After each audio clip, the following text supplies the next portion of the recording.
With just a few clicks, a hacker could buy a $1,000 gift card for $0, or get $2,000 worth of free food by gaming a referral system, or even add unlimited funds to their Steam wallet by just changing an email address. Watch this video today to the end. We're diving deep into one of the most dangerous yet overlooked vulnerabilities in e-commerce: price manipulation attacks, business logic vulnerabilities, and API parameter tampering. I'm going to show you 3 real-world cases where major companies like Starbucks, Uber Eats, and Steam had critical flaws that allowed hackers to manipulate prices and essentially steal thousands of dollars worth of goods. This is really illegal, and I hope YouTube doesn't delete this video. For serious-minded people, let me use this opportunity to introduce the community of hackers, because there's so much I can't share on YouTube, whether it's because of platform rules or because some skills need deeper hands-on explanations. Many of my videos got deleted, and that's why I created a Policy Point learning community for you, a place where I can share everything. When you join, you're not just getting another course, you're getting access to complete ethical hacking guides, tools, and techniques I wish someone had handed me when I was starting out. And here's the kicker: this is the stuff I don't teach on here. No watered-down content,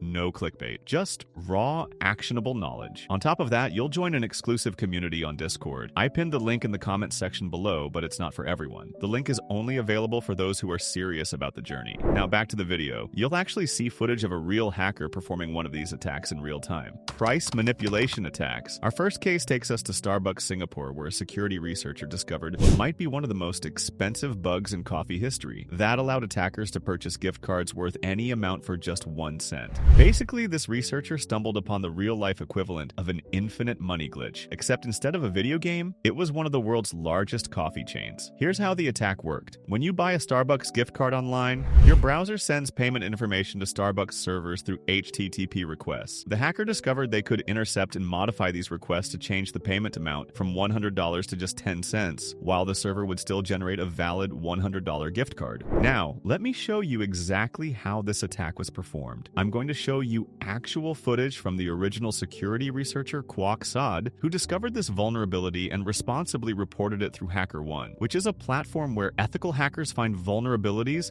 that companies want to know about and get rewarded for it. Watch this carefully. First, the researcher intercepts a post request to the checkout endpoint. Hold on, let me pause this for a second, because I know some of you might be thinking, what the hell is a post request? Don't worry, let me break this down quickly. When you click buy now on any website, your browser sends invisible messages to the company's servers. Think of it like sending a letter. The post request is that letter, and it contains all the purchase details: what you're buying, how much it costs, your payment info, everything. Normally, you can't see or edit this letter, but hackers use special tools to intercept it while it's being sent, like catching the letter mid-flight, and they can rewrite parts of it before it reaches the company. In this case, they rewrote the price from $100 to 10 cents. The crazy part? The website just accepts whatever the letter says without double-checking. Back to the attack. That's /egift/checkout.php. In this request, there are 3 critical parameters: text amount, and text custom amount. The researcher changes all of these values from 100 to 0.1. That's 10 cents. After modifying these parameters, the system redirects to the shopping cart. Here's where it gets interesting. When the researcher clicks confirm, another request gets intercepted. This time, it's to igift/payment.php, and there's a parameter called VP swipes amount that contains an encoded value representing that amount. Here's the critical moment. When the researcher proceeds to pay for what should be a $100 gift card, the system uses that manipulated VP amount value from the previous request. So the payment processor charges 10 cents, but Starbucks' system still generates a valid $100 gift card. Think about this for a second. Someone could have bought a $100 gift card for just 1 penny. Then they could automate this process and buy thousands of gift cards. They could have gotten $100,000 worth of gift cards for just $10 total. I want to emphasize that this vulnerability has been completely fixed by Starbucks,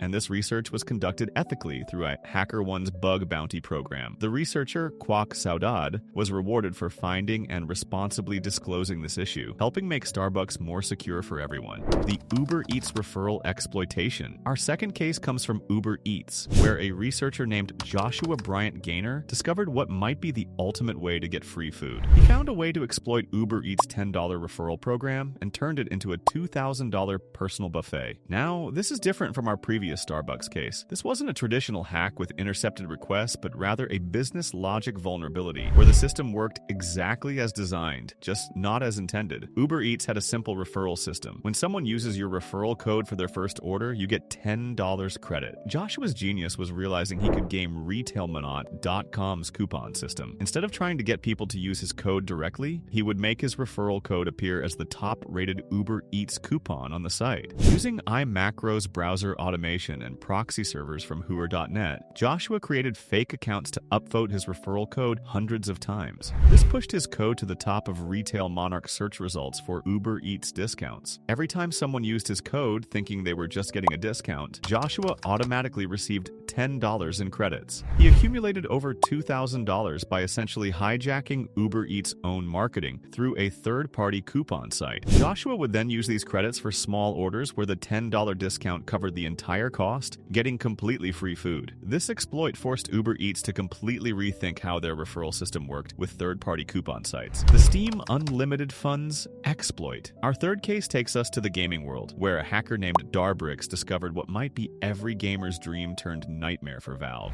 He found a way to add unlimited funds to his Steam wallet through an ingenious API parameter manipulation attack. The attack started with something seemingly innocent, changing his Steam account email address. Darbrix changed it to something else. That 100 parts wasn't random. It was the key to the entire exploit. Next, he would go to Steam's Add Funds page and select a payment method that uses Smart 2 Pay, a third-party payment processor. He'd start a normal transaction, let's say for $20, and proceed through the checkout process normally. Here's where it gets technical. Using tools like Burp Suite, Databricks would intercept the post request being sent to Smart 2 Pay's API. This request contained all the payment details, including the amount, merchant ID, and importantly, his email address. Now, Smart 2 Pay protects against tampering by using a hash signature that's calculated from all the parameters concatenated together. You can't just change the amount because the hash would break and the transaction would fail. But Darbrix found a brilliant workaround. He realized he could split the original amount equals 2,000 parameters into amount 2 equals